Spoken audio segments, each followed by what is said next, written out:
आज के इस वीडियो में एक से बढ़कर एक खबर मिलेगी, तो वीडियो को कंप्लीट जरूर देखना। तो दोस्तों हम आपको बता दें, टाइगर जयराम महतो बोले कि जेएमएम कुर्मियों की पार्टी है। हेमंत सोरेन को इस पार्टी को छोड़ देना चाहिए और उनको एक न्यू पार्टी बनाना चाहिए। देखिए आप इस वीडियो में। माननीय मुख्यमंत्री भी नैतिकता के साथ जेएमएम को हटा दे और नई पार्टी बनाए। वो कुर्मियों के लहू से बनी हुई पार्टी है और विनोद बाबू के पैसे से। उसमें पैसा लगा है सिर्फ विनोद बाबू का। दिसम गुरु का संघर्ष है, लेकिन पैसा ओनली विनोद बाबू को लगा है, क्योंकि वो उस समय वकील थे। कागज पत्र आप ही जानते हैं, पार्टी बनाने में कागज पत्र काम होता है। गुरुजी पढ़े लिखे नहीं थे, उनका आदर करते हैं, सम्मान करते हैं, लेकिन सच्चाई बोलने में हम डरते नहीं हैं। तो वो विनोद बाबू की पार्टी है, उनके कागज कलम लगा है। उन्होंने सारा दौड़ धूप किया है पार्टी को बनाने में। तो एक काम करिए, जेएमएम पार्टी को माननीय मुख्यमंत्री छोड़ दें और कोई नया नाम से पार्टी बनाए। अगर वो हमसे 2000-3000 जो वोट दिए उसका अगर हिसाब मांग रहे हैं तो हम लोग भी कहेंगे भाई वो पार्टी हमारे संघर्ष से बनी है। निर्मल महतो खून से बना है। तो झारखंड मुक्त नहीं, हमको बोलने दीजिए, झारखंड मुक्ति मोर्चा निर्मल महतो खून से बना है। निर्मल महतो आज उनको लेकर नफरत दे बयान दे रहे हैं। आप भी जानते हैं फैज भाई, किसी से पूछ लीजिए, अगर 1987 में निर्मल महतो के सीने में गोली नहीं लगती, पहली बार राजीव गांधी तक, बूटा सिंह जो गृह मंत्री थे, राजीव साहनी जो प्रधानमंत्री थे, और नेशनल मीडिया में आज आपका जवाहर हजारीबाग और चैनल है, उस समय देश में एक ही कोई चैनल था, डीडी न्यूज। उस समय पहली बार निर्मल महतो की शहादत को, झारखंड मुक्ति मोर्चा को और झारखंड अलग राज्य के आंदोलन को दिखाया गया था।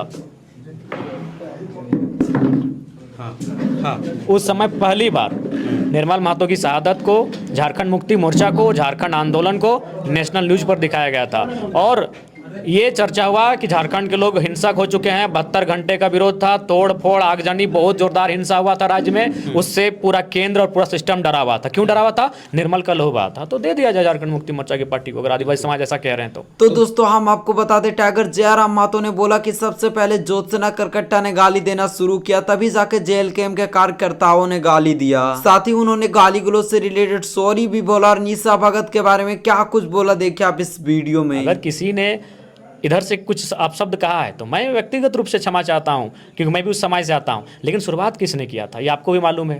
रामगढ़ में एक लड़का सामने आता है, हमारे पूरे समाज को लेकर बहन की गाली देता है।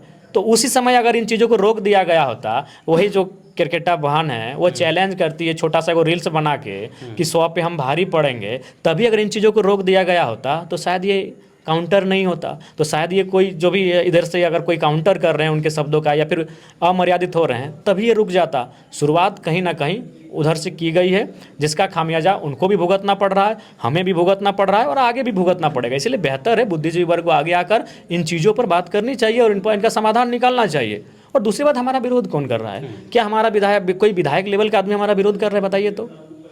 हमारा विरोध वही लोग कर रहे हैं जिनको लीडर बनना है। मैं नाम उनका नहीं लूँगा, आप उनका हिस्ट्री पता कीजिए।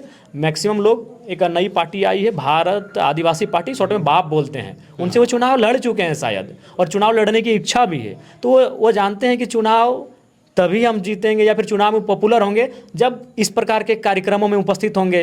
तो इसलिए उनका मनसा वही है। कोई सामाजिक नेता अगर है जो बहुत बड़ा जानकार हो, कोई विद्वान टाइप का, कोई माने एक जानकार अनुभवी व्यक्ति, तो माने वही लोग आंदोलन में आग लगा रहे हैं जिनको लीडर बनना है और पूर्व में चुनाव लड़ चुके हैं। लेकिन 300-400-500 वोट आता है उनको, 400-500, 1000-1500 वोट आता है। ये सच्चाई है। एक भी बड़ा नेता बताइए जो विधायक कद का हो और ये आके कह रहा हो कि नहीं हमारी मांग गलत हो। चूँकि जब रघुवर दास जी की सरकार थी तो माननीय मुख्यमंत्री हेमंत सोरेन जो आज हैं वो शायद प्रतिपक्ष के नेता थे, उन्होंने खुद हस्ताक्षर किया है उस कागज पर। 42 विधायकों का हस्ताक्षर है। तो क्या आदिवासी समाज हेमंत सोरेन जी का पुतला दहन करेंगे? क्या उनके नाम का कोई प्रतिमा लगाकर उल्टा टांगेंगे? क्योंकि कुर्मियों के एसटी होने का समर्थन तो हेमंत सोरेन जी ने भी किया है। तो ये उनकी दोहरी नीति केवल हमारे प्रति, जयराम महतो के प्रति क्यों? ये तो स्पष्ट दिखा रहा है, या तो वो भोले भाले लोगों को भड़काया जा रहा है, या तो उनके अंदर नफरत भरा गया है। क्या अगर वो हेमंत सोरेन का विरोध कर पाते हैं तो मेरा विरोध करें, कोई दिक्कत नहीं है।